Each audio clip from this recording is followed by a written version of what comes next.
Hi, I'm Alex Gossi, owner of Magically Resin and working in collaboration with Craft Resin this year to bring you all kinds of great tips and information about resin, your resin business, and ideas to help you feel more creative. I'm going to give you some tips today that you can employ to make your social media more effective for your resin business. I'm also going to do a demonstration of this piece that I just showed you. And I did this in collaboration, which I think is the most important tip for social media. I will elaborate on that as we go. So I'm pouring this very delicate piece that is an inlay, and my plan is to make this first piece and let it cure, and then I'm going to inlay it into the next piece so that I have all of these beautiful openings. And I want to make a sun catcher for my window, and I was with somebody for a long time that I loved very dearly, that every Valentine's Day he would give me something he would buy me a piece of art that had an embedded red rose in it. So I thought that it would be sweet to show myself some love since I'm no longer with this person.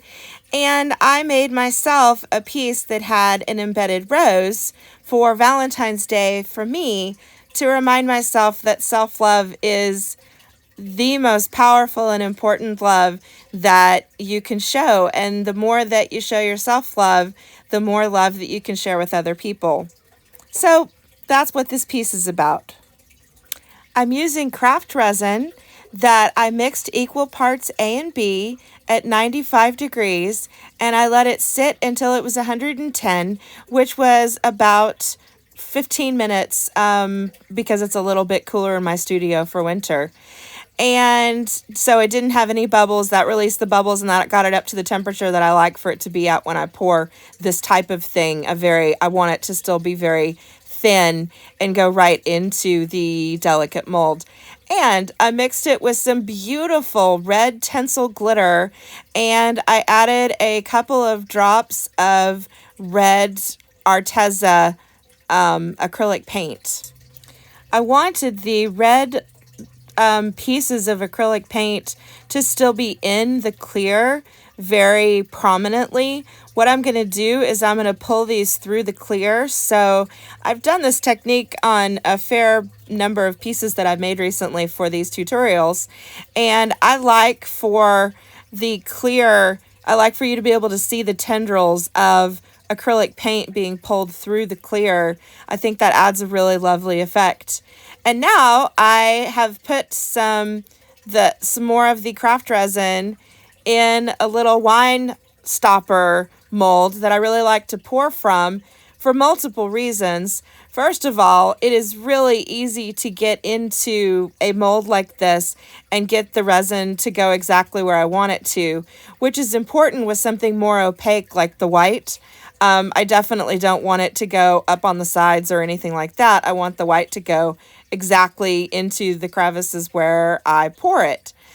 And I love this little mold, and I make tons of these stoppers, and I like, for not having to clean it out, the white just cures at the top of the stopper, and then I go and pour a stopper and it has a pretty white top to it, and I really love that.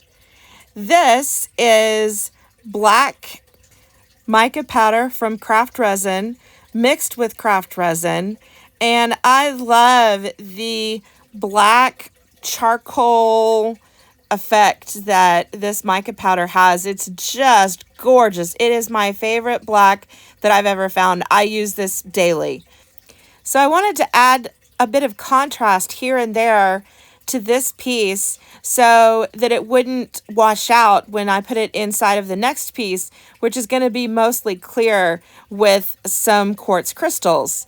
So I didn't want it all to be black. I wanted there to be a patchwork feel to it, and I'm so tickled with how it turned out.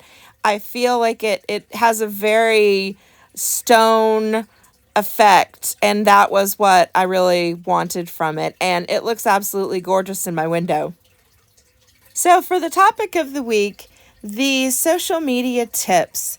The first thing that I think is super important for social media is keep it light and fun, and don't harp on sell.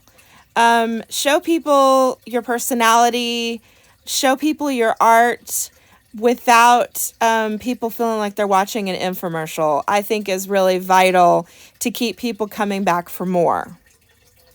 Next, I think collaboration is really just the key to success in social media right now.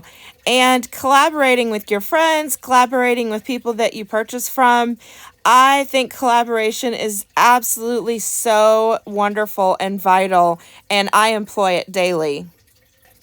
This is the finished piece from the first mold. So I'm going to add craft resin, which I have prepared exactly the same way. And I let this sit a little bit longer so that it would thicken up some, and also so it would have no bubbles that would get trapped underneath the embedded piece once I put that in. The next thing that I think is really important for social media is to make really good content. People will come back if what you're doing is interesting, if what you're doing is new, or if maybe not new but different colors or a different way of presenting it. There are so many ways to find your voice in social media, but I think it's very important not to just post whatever random stuff, to post something that's meaningful, that when you watch it, that you think, oh, this is good or funny or reflects who I am as an artist or as a person, and people will resonate with you being sincere and producing something that you're interested in. There will be people that will be interested in that too. So I'm blowing out all the bubbles, and it's nice and thin, and getting it to all the edges. There weren't any bubbles. I was just blowing it around actually to get it to spread around, because I wanted it really, really thin, which is tricky to get it all around the mold when you only put in so much. So I'm very careful while I'm moving it, because I don't want any of the little pockets to have too much resin in them. So I want to get it centered, but I don't want to center it and have any of the pockets overflow. I want there to be an effect where it looks, the resin looks pressed in, like you can see me doing now, that it comes up on the walls of the fully cured mandala piece, and it looks like somebody poured glass around it, was what I was going for. And now, because it is so thin, I am concerned that there might be bubbles from laying down the mandala inside of it, and I want to make sure, if there are, that they come to the surface by heating up that resin and moving it around some on the inside of that. The next tip that I would give for your social media is consistency. Every one of the platforms that I'm familiar with rewards consistency. If you post on a daily basis, and almost all of them have a setup where you can have a plan and you can schedule your posts, but I've found the most success when you are very consistent with your posts. Now I'm adding quartz crystals to the side.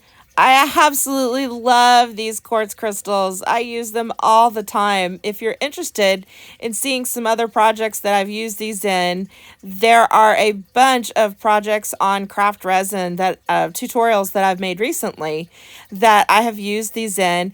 And I also have a fair number of tutorials on my YouTube that have these as well. You can also check out my Instagram that has way more content than I do on YouTube, and I have gads of pieces using these crystals and using this mandala piece, because I am in love with this mold from Shop Resin Molds. So I have just been using it like crazy lately. So I want to make sure that the crystals are going to embed. I don't want them sitting, any of them sitting out of the resin, and I don't want any of them to be too high and look out of place. So I want all of the crystals to be sitting down in the resin. So I do this process as I move along, and I love these tweezers for so many things. First of all, they're obviously ideal for using them as tweezers, exactly the way they're supposed to be used. But I also really like when I'm trying to pull color through something, the tweezers have two prongs instead of just one. And I really like the effect that the double prong offers. It's very organic. So these as a favorite resin tool, I use these almost every time that I pour. I absolutely love them. And they're just so simple to clean off when you're done. It's you don't leave resin on them. That will be kind of a pain to clean them off, but they're so useful. The last tip that I have for social media is be yourself.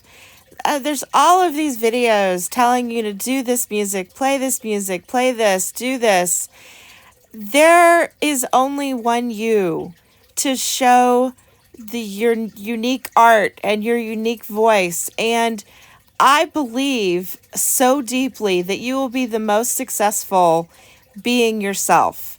That's what people want to see. People that are interested in your art want to know who you are. They want to know the kind of music that you like. If you listen to Fleetwood Mac, use Fleetwood Mac for stuff. If you listen to AC/DC, use that for stuff. If you listen to Lady Gaga, I mean, there's whatever you are, you don't try to be trendy. Don't try to fit into someone else's box. Be yourself, because that is what is going to resonate the most with people. And sure, you might get hits here and there from something being hot at the moment, but across the board, being your genuine self is just always the best. So I have discovered recently that I enjoy a good demold, and I know my friend Alex the Alchemist does because he's the one that turned me on to the demold idea. So I went ahead and left in the demold for anybody who might enjoy the demold, and if you don't, feel free to fast forward through it. But there is something so peaceful and rewarding about the demold, and I really, really love this part. I just realized that I missed the footage of adding the red colorant to the resin rose. How I did that was after I embedded the mandala and I added the crystals, I added a couple drops of resin colorant to each of those little reservoirs, and I swirled it in ever so slightly so that it would give a stained glass effect. I will add the information for that and everything else that I used in this to the information below. I feel really happy about how this piece turned out. It did have the stained glass effect that I wanted, and I'm happy that I showed myself some love for Valentine's Day. I hope that this offered some ideas to demystify social media and to make you feel empowered to try something new. And I'm so pleased with how this turned out. It's great as a tray. It's great in my window. I think it will probably stay in the window because it's really beautiful as a sun catcher.